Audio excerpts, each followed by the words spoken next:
You see the watercolor, the ultramarine blue mixed with a little bit of black is just moving towards the top.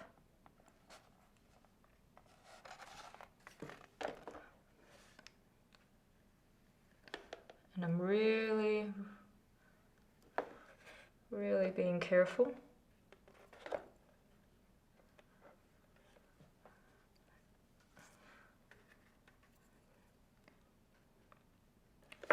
Letting it go, letting gravity do part of my work and take my colors wherever I want it to go.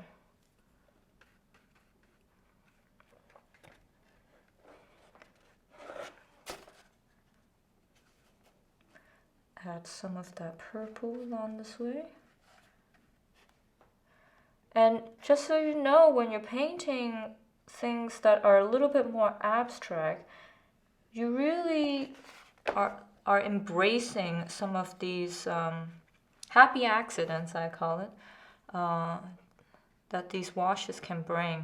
And it's actually really fun, and there are sometimes you create effects that you weren't even planning or imagine, and that is actually quite hard to reintroduce. So that's the fun and beauty of watercolor or wet on wet or variegated washes, is sometimes you don't really have 100% control of how your paint is going to react. But that's fine, it's just fun. That's what makes it fun and beautiful, and it will also increase your understanding of how the paint and how the materials work, like how dry your paper or how wet it is, or what kind of paint to use. If you don't know about this, there's two different types of paint with watercolor. There's ones that are used more organic pigments, like cadmium or ultramarine. And there's ones that are developed later on in the century, when technology are getting more advanced, that those are man-made colors that can stain your paper. So the man-made color ones don't tend to give you these granulated spots or textures. They tend to dry a lot smoother, and they're harder to lift as well.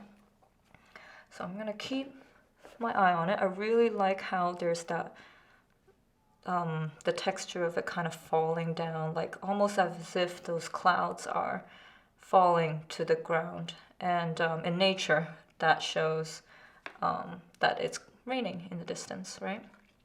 So I really like that effect. I'm gonna try to recreate that over on the left side here.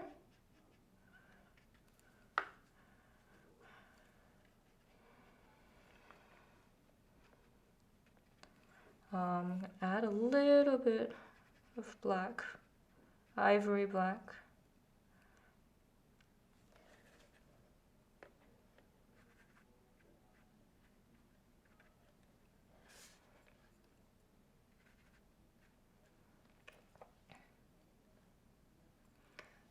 That's probably as far as I want to take it. I'm going to keep letting my paint flow around. Maybe a little bit more here.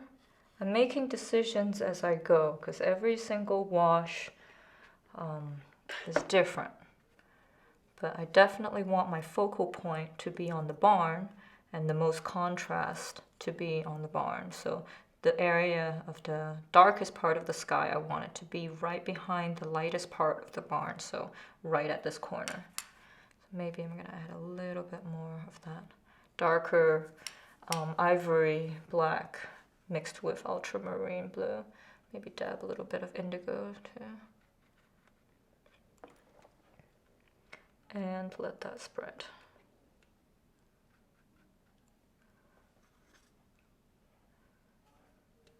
Getting a little bit more of that dioxide purple on that side.